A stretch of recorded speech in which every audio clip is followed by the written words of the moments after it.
Hello and welcome to Auditing 260, Accounting 260. This is our homepage. Of course, you get here by going to d2l.oakton.edu. You probably are aware of it, but we will do it nevertheless. And then you sign on over here. And that should put you in the class. Let's go to the class. And once you are in this class, I'll go over the entire course with you and the syllabus. So the first thing I'm going to do is go into content. Okay, this is the course overview, which is the syllabus. And then when you go in here, I have put the syllabus in here again. You will see this instructions clip posted over here once you open this class after viewing this particular screen. So let's go over the syllabus and let's go over the class step by step. My name is Prashant Rawal. I'm a full-time instructor at Oakton Community College.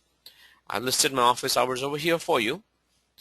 And then let's get into the class itself.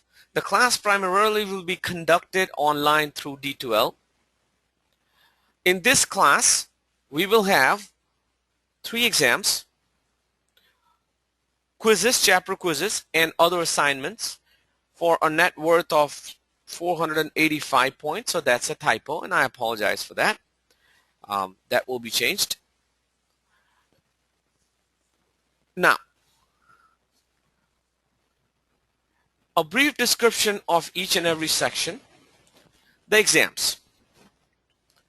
There will be 3 exams. The first exams will cover chapters 1, 2, 5, 6, and 7. The second exam will cover chapters 10, 11, 12, and 13. The third exam will cover chapters 14, 15, 16, 17, and 3. Why 3 is at the end? That is because chapter 3 covers ethics, and I have learned and I firmly believe that you can really appreciate the role of ethics in auditing once you understand the profession itself. 3 exams will be conducted in the testing center at either Des Plaines or Skokie campus, and I have created this FAQ for you, which I have also posted in the class itself. I will be posting that if I have not done so already. These frequently asked questions. When will the exams be available in the testing centers? They will be available on these dates. Okay. Where can I take the exams? You can take it either at Skokie or at Des Plaines campus. How many hours should I keep aside for the exams? I should keep aside 3 hours. Should I call the testing center ahead of time? I believe you should, and I have given you the phone numbers as well. Should I take an ID card with me? Yes, you should. I have given you the hours for the testing center and the website for the testing center as well. Now, auditing by itself, the CPA exam has right now 70% multiple choice, which is fast moving to 80% multiple choice. Why multiple choice questions? Because auditing is a test of your judgment. Can you choose the best alternative is what auditing is all about. Okay, and that is why in this class primarily you will be tested through multiple choice questions. So the exam will have 55 multiple choice questions. Why 55? Because just like the beauty is in the eyes of the beholder, ambiguity in multiple choice questions is also a matter of opinion. I work very hard to choose the best questions, but it is possible sometimes that although my best attempts may not materialize, and so there may be some questions that you may find confusing, okay, or you may not find very clear. So I give you 5 bonus questions. What does that mean? That means that if you get out of 55 questions, you get 45 right, your grade will be 90 points out of 100. 45 times 2. Each question is worth 2 points. Now, in this class, I try to make it as fair as possible. In this class, it is possible that some people may get full 110 points.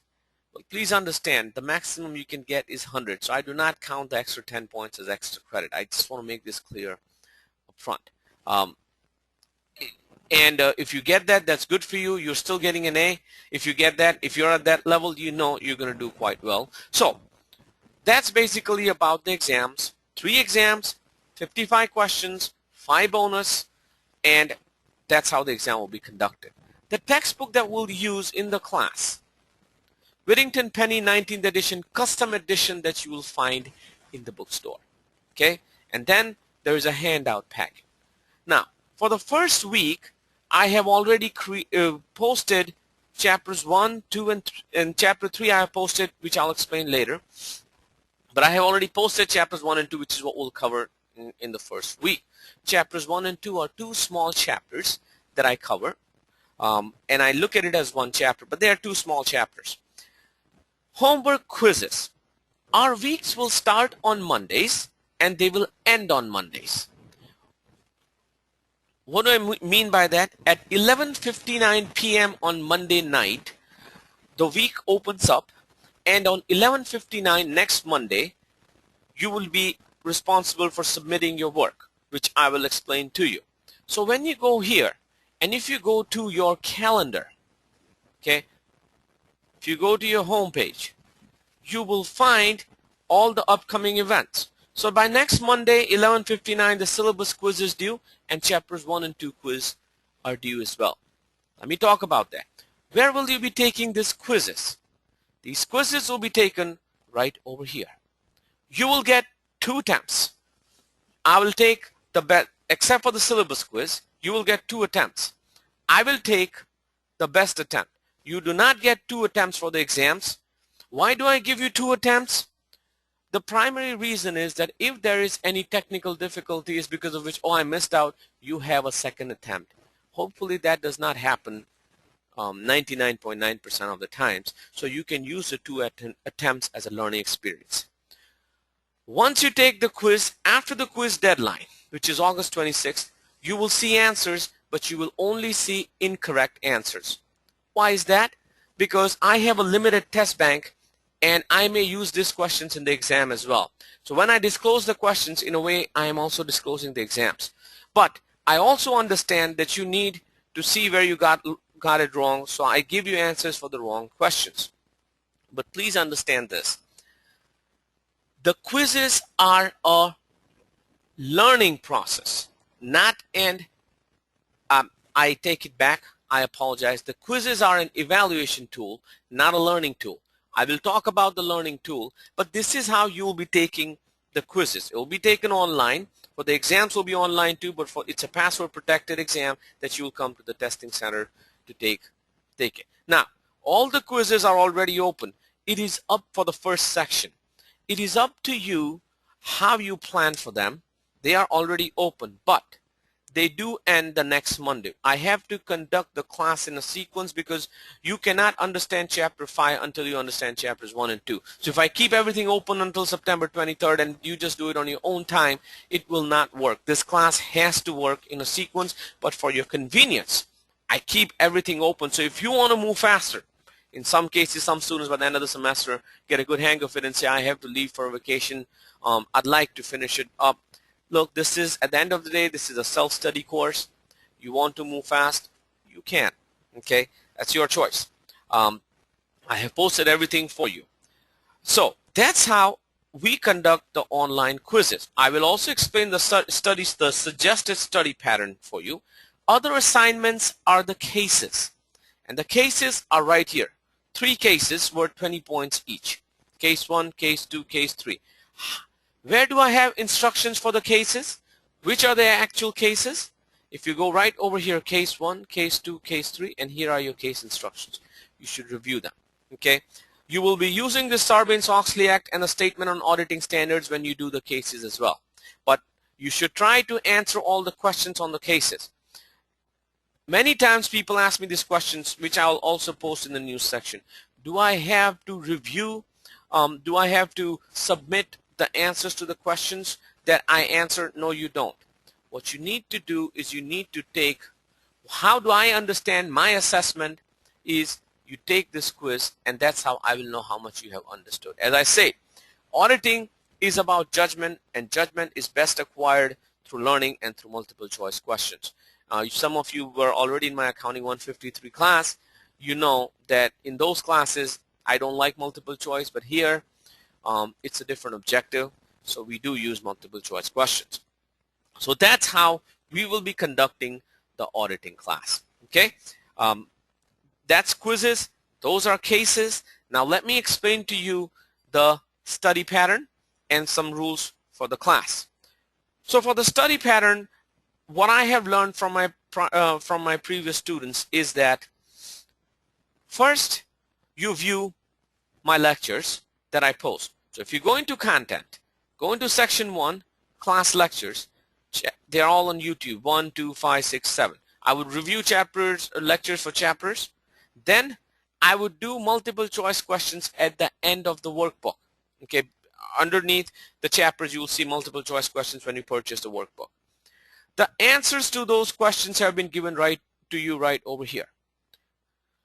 Once you do that, I would then review these PowerPoints if I need to, but it is after that that students usually read the chapters, because by that time, because they have reviewed the lectures, they have done the multiple choice questions, they have a good overview of what's going on. It is worth their time more to go and read the chapters after that. Okay, it helps them understand better. Many times I have heard from students they have read the chapters 2 or 3 times. Those students especially who get those A's in this class, you know, they tell me, well, we read the chapters 2 or 3 times. So it's up to you how much time you have to spend and what kind of grade you want, but you will have to spend some time on this. It's not the most straightforward material, but if you plan for it, if you strategize and do it, you will be able to get a good grade. Okay, so that's the pattern that usually people follow. Once they read the chapters, so again, review my lectures, do the multiple choice questions at the bottom of the workbook, then either review the PowerPoints or go straight to the chapters, read the chapters. It is at that time, after you do that, those steps, then you do this homework.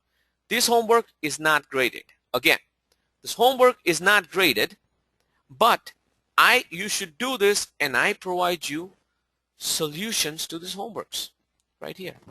This is the first section. Same thing follows in the second section. I provide you homework solutions. Okay, so you do these questions and then you review these questions. Okay, match it with the solutions. Again, these are not graded. By this time, if you need, you can read the chapter once more if you want, but by this time you have a good understanding of the chapter. Okay, and then it is at that time that you should then be ready to take the quiz.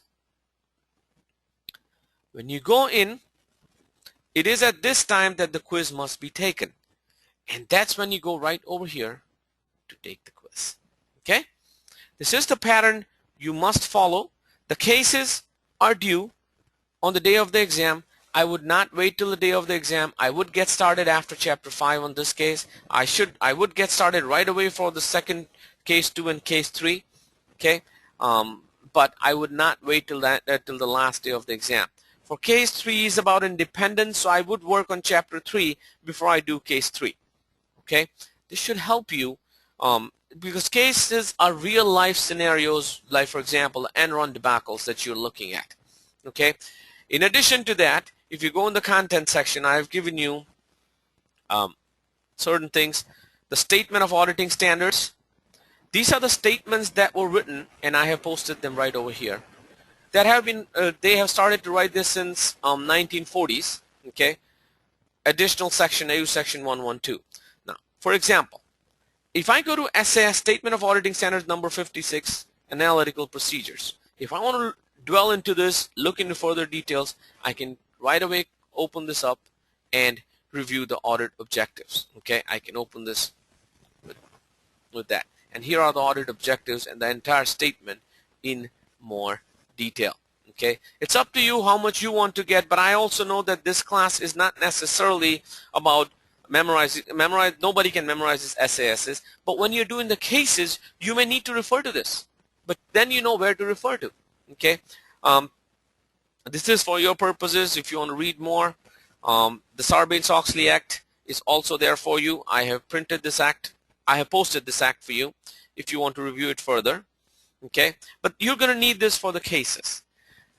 That is, in a sense, what the class is going to be all about. This is the process we're going to follow. Couple of things about me. I've been teaching this class for the last 9 years now. I am an auditor by profession. During the lectures, I give you a few examples that help you understand, and I try to simplify it by using my own experiences in life. Couple of things about myself. Here are my office hours. I have office hours online on Wednesdays. I do not check my emails on Sundays. I may check my emails once on Saturdays. I have a family too, but since I have already given you everything that you need to do, hopefully there should not be any emergencies, but if there are, that's fine. But the primary source of communication will be D2L. You will click over here, you will go to email, and you will email me if you need anything from me. This is the only source of communication we're going to have. If you send me an email at my general email, I'll send you a polite reminder telling you that you need to use this. Why this? I get lots of emails on my regular email. I am here for you. You are my first priority. Therefore, it is possible that I may lose your email in those tons of emails. But if I get the emails over here, being an auditor by profession, I can keep trail of the emails. I can also make sure that I answer your emails. I will answer your emails within 24 hours. Okay? That's the process we're going to follow.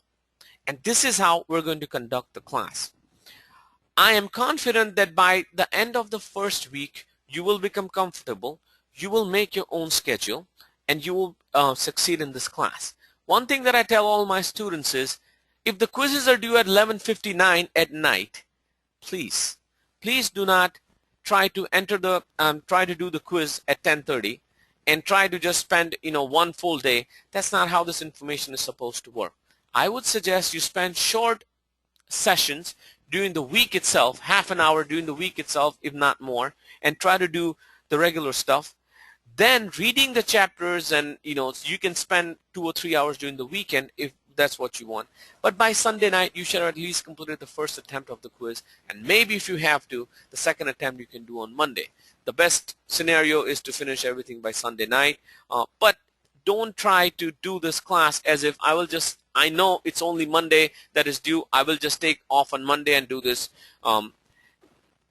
Your grade will suffer, and you want this to be a good learning experience, not a frustrating experience. You want to follow this step by step. Okay, I hope I have clarified things for you. I'm always here if you have any further questions. Again, please keep on following the calendar and keep on following the procedures that I have explained, and hopefully this should be a good learning experience for you. Thank you and welcome aboard.